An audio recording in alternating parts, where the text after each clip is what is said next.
Coach was going to mention that I was in the running for the leadoff spot, but I guess I haven't gotten there yet. That's the secret. So last season, that was a hamate. That kind of bothered you all year, didn't it? And how do you feel now? I mean, yeah, it was tough coming back. It was just happened at a tough time, but truly now I look at it more of a blessing, Like I've learned a lot since then, and has allowed me to grow as a player. Now I'm completely healthy and just excited to play the How did season. you learn from it? I realized that there's a lot more things to baseball than just the physical aspect. Like mentally, I felt like sometimes I was kind of holding myself back a little bit, and just realizing that and kind of just working on that and realizing that that was my biggest step as a player, and that was what was holding me back.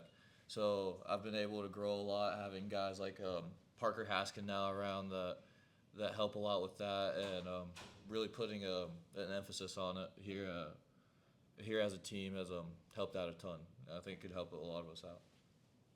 As a guy that relies on timing and then not being able to do that, just sort of walk us through the mental aspect of how do I continue to improve when I can't do what I'm trying to improve on physically. Right. Well, I mean, it's tough, obviously, but from what I've kind of realized that timing comes a lot from freeing myself up.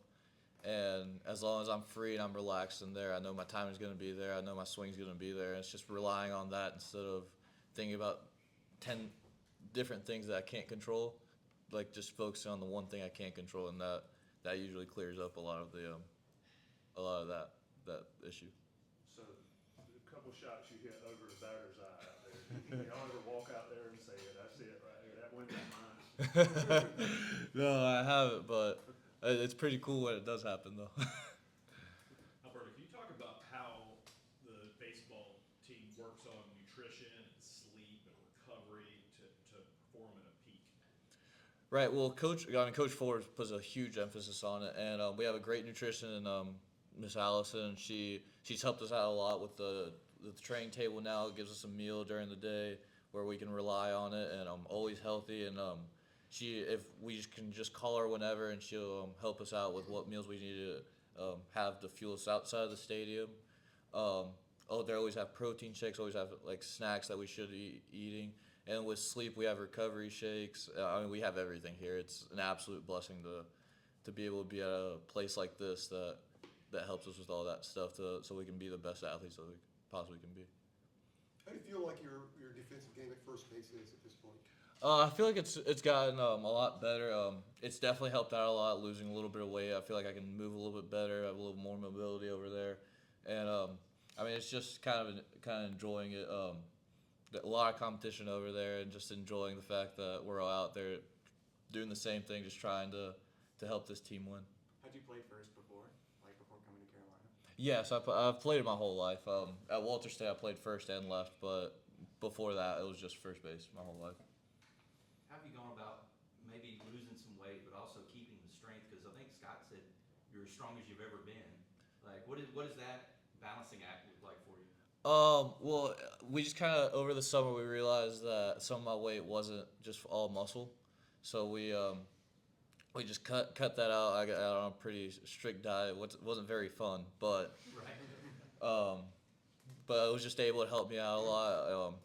I realized that was what I needed to do to be able to help this team as much as possible, and so by doing that, it's just made me feel a lot better. It made me realize that could be holding me back as well. How strict was the diet? Like, how long what were we talking about here? It was about 7 weeks. Didn't know there was no sugar in my diet at all, so it was probably maybe 10 grams a day, maybe. And it was just chicken rice every single day, almost every meal.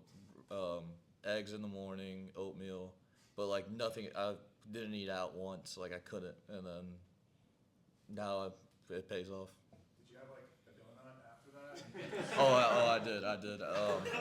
We so in the fall when I came back, the only time I'd really kind of let myself go was whenever like after scrimmages, my roommate and I always got a low-cal ice cream to kind of make us feel a little bit better. I steal that from my wife too. What's your parents say about that? Don't they have the restaurant? Yes, they do. Well, I wasn't around, so that kind of helped out. That wasn't eating the restaurant food, Right. but Don't they usually send supplies up? no, they did. I was in Florida though, so Okay. I was far away from home, and I've always been able to cook on my own. Obviously, I learned a lot from the restaurant, so it was just kind of learning what I needed to cook and what I needed to like to have in order to be able to make the change. Could What you was, stay the, away from? what was the one food that you missed doing that that you thought that you might, you were gonna miss out on? Obviously, like Mexican food, like burritos, enchiladas. I love them.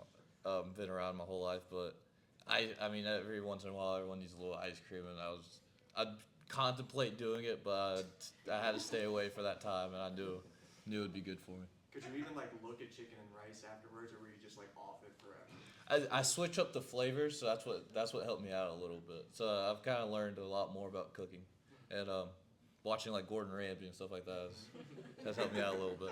You been cooking show guy? Now I am. I mean, I didn't have anything else to do, so I had to figure it out.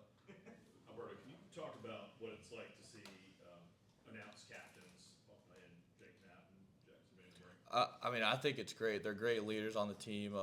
We all voted them as our captains, and I mean, two guys that are just hard nosed, both from a junior college. Obviously, I have great respect for that, and there's great guys, great leaders, and I think they're gonna push this team, and they're just great to have at the top, leading us.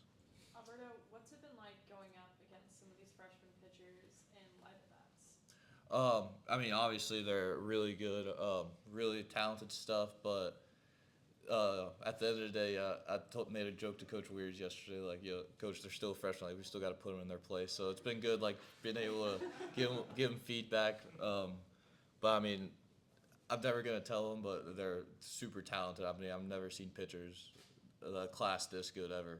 So really excited for what they can do, and I know that they're gonna go out there and compete every single day. What's it like having number 7 back running around out there? I mean, it's pretty nice. It's pretty relieving knowing that anything that hit the center field is an out.